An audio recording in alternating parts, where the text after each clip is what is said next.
Well, hey there. Happy day 880 of What's Shifting Now. Sharon Horne-Ellstrom here at your service, drinking coffee out of my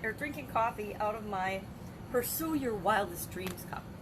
I don't know if you've noticed, but I absolutely love different cups, different logos. I just got a new one from my sister, which I haven't used yet, that says, "Though she be but little, she is fierce." I haven't used that one yet. I guess I haven't been feeling very fierce lately.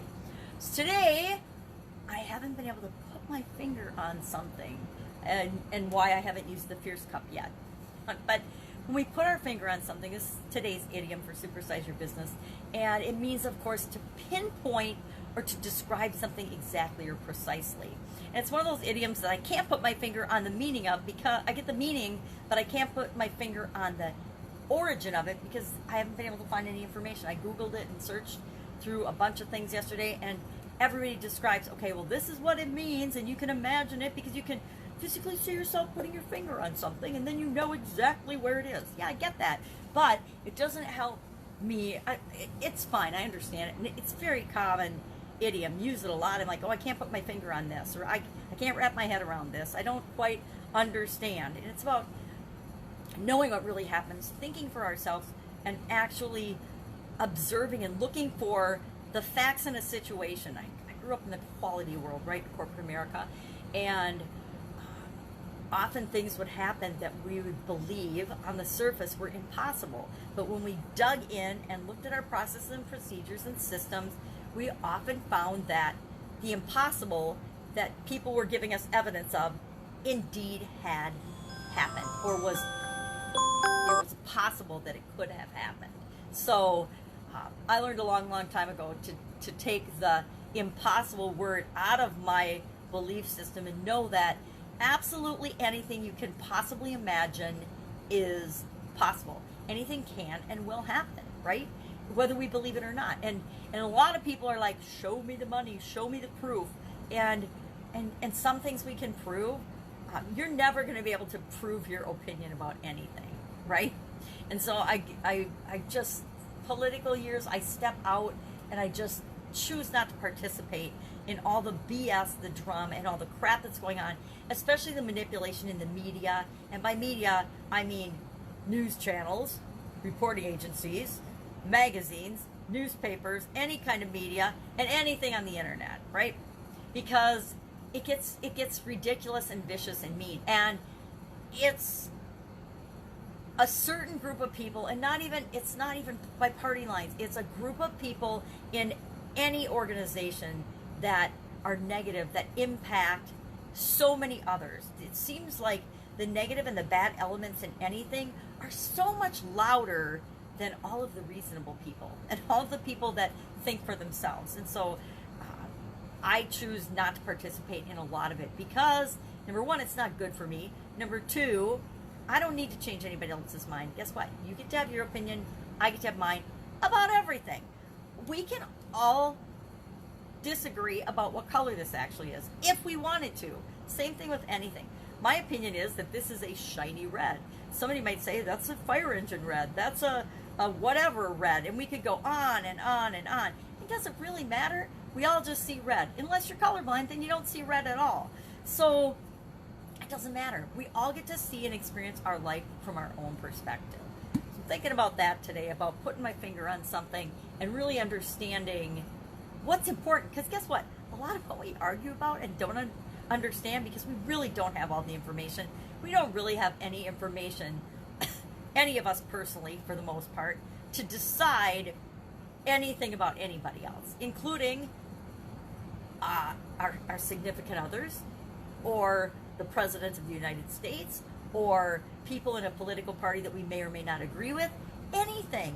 We don't know. We only ever see just the tip of the iceberg of one another, right? And as much as we try to be open and honest and communicate and authentic, it's still only the tip of the iceberg. I spend about an hour a day every single morning, first thing in the morning, creating videos, making videos. And most of them are like improv. Here's the topic and I talk about it.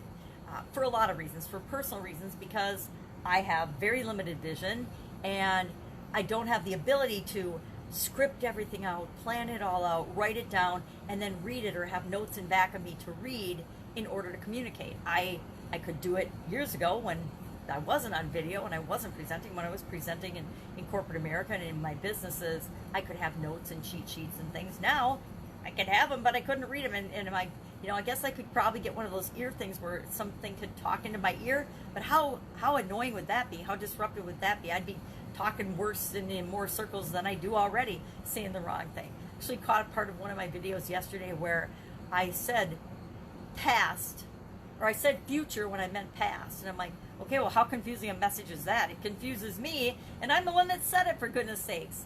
But oftentimes we say the wrong thing, or we say it less eloquently than we wish we had said it, or in the wrong tone of voice. It's real, it's raw, it is. But even me, right, who's out there every day for at least an hour a day, if you wanted to, you could watch all my videos. I do 4 or 5, or I think between 3 and 6, depending on what I'm doing in my life and in my businesses and out in the world. Right now I'm doing a Get Up and Go challenge, a 40-day challenge, so every day I'm doing an extra video for that. I started out doing it live. I was going to do it live. I had every intention of doing it live, but I hang out with my granddaughter 5 days a week, and sometimes, she's 5 now, she just turned 5, sometimes a 5-year-old wants your attention right when you're trying to do a live video. And so a few days into it, I'm like, yeah, that's not going to happen. I'm going to record it. So I just record it first thing in the morning when I do my other videos, and then I share it at 11 a.m. Central Time every single day. And then people can ask questions. And I don't take it down. I know people like to create scarcity and sense of urgency so that you'll buy their stuff. So I'm not really selling anything. I want you to just absorb the information. I leave my stuff up. If somebody wanted to, they could go and they could backtrack and they could find almost everything I've ever created and put out there online. And I'm talking thousands and thousands of hours of information and of stuff, right? Just in the last, since I started my podcast in 2018. Since then, I've done 3,100 and some odd episodes. I think almost 3,150, right? Episodes on the Pajama Grandma podcast alone. Okay, that's a lot of stuff. But yet, that's still only a little piece of me, right? Even if I've told all my stories, which I definitely haven't. I mean, I'm 60 years old. I got lots of stuff, lots of stories, lots of experiences that I've been through that I could definitely share. But I only try to share the ones that make sense with the topic that I'm talking about, right? So that's still, even being out there unapologetically as who I am, an hour a day, it's still only 1 out of 24 hours of my day. What the heck am I doing the other 24 hours of or 23 hours of my day, right? A lot of things, and I've got to stop saying right. I picked up right from my amazing little granddaughter, and I realized I'm using it all the time in my videos now. I need to stop that. It's like saying or oh. I need to clean up my act and not do those things. Self-criticism, there we go. So, Get Up and Go challenge, videos, authenticity, thinking for yourself. We only see the tip of the iceberg of anything, and we can never assume another human being's intent, because we just don't know unless we ask them and we say, Joe, did you intend to disrespect me when you called me a bitch? Right? And if he says yes, then I know his intent was to disrespect me by calling me a bitch. Otherwise, I could assume he called me a bitch for all different reasons that might not have anything to do with it, right?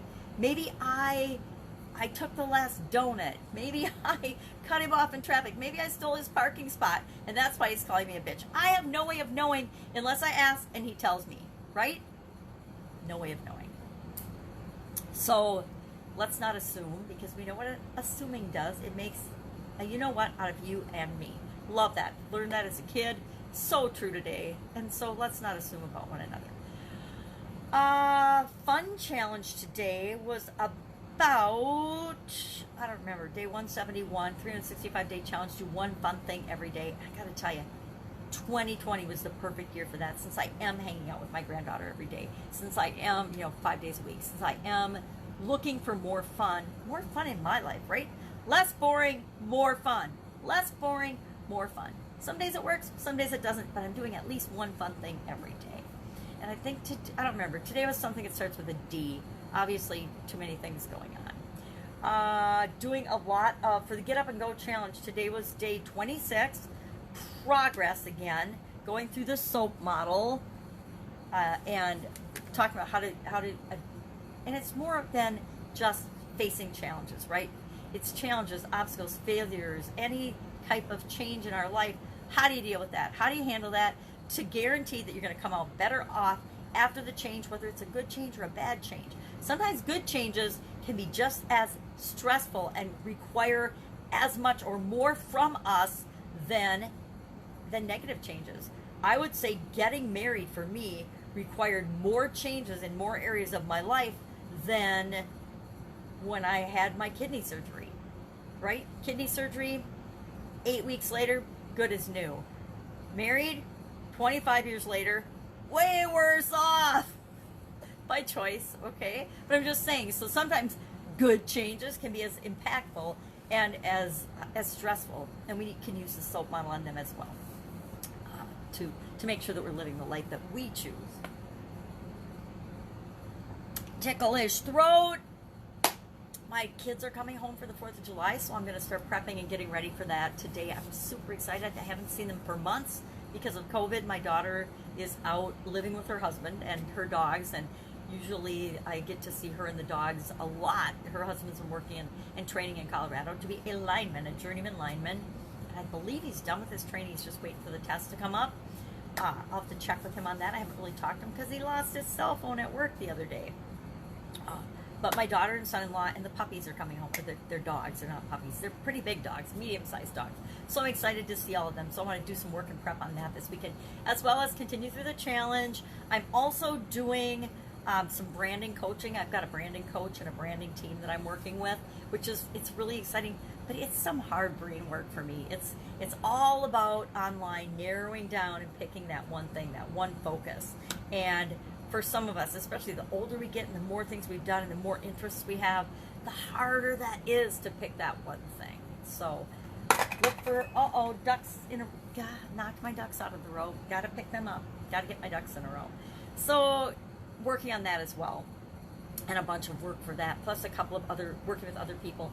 And, killing off Pajama Grandma. Not killing her, but dissolving her through the course of the next year, because Pajama Grandma is the one that does the fun challenge. Doing that, changing that out, and then making some directional changes in what I'm going to do going forward. What do I want to do? Do I want to show up every single day? I've been doing it for 3 years now. Do I want to keep doing it forever? Good. I guess it's kind of a habit for me now to show up live every day. And, it's for the people that it serves. It's for the people to catch it when they catch it. I don't even watch my videos every day, so I certainly wouldn't expect anyone else to. But it's out there, it's available, and it's who I am. I want people to know who I am, because I only work with people that I resonate with, and you should only work with people that you resonate with. If you hate your job for a reason. It's not right for you. What does that mean? Yes, you're going to have to make a leap of faith and go get another job. Heck, go get another job while you're in your job. Go get another job while you're working from home. Find another job or another thing to do while this has been the best time ever for doing that, because millions of people lost their jobs. It's a great transition time. And transitions are a change. They're a challenge. But we go through them all the time, whether they're of our own design or not. So you might as well make them of your own choosing instead of let it be chosen for you by default. All right, if you have any questions, if I can help you in any way, hit me up in the comments below. Otherwise, I will be with you tomorrow with another report of how's it going as I transition from the offline brick and mortar corporate world to the online world of business. Have an amazing day, and I will be with you tomorrow.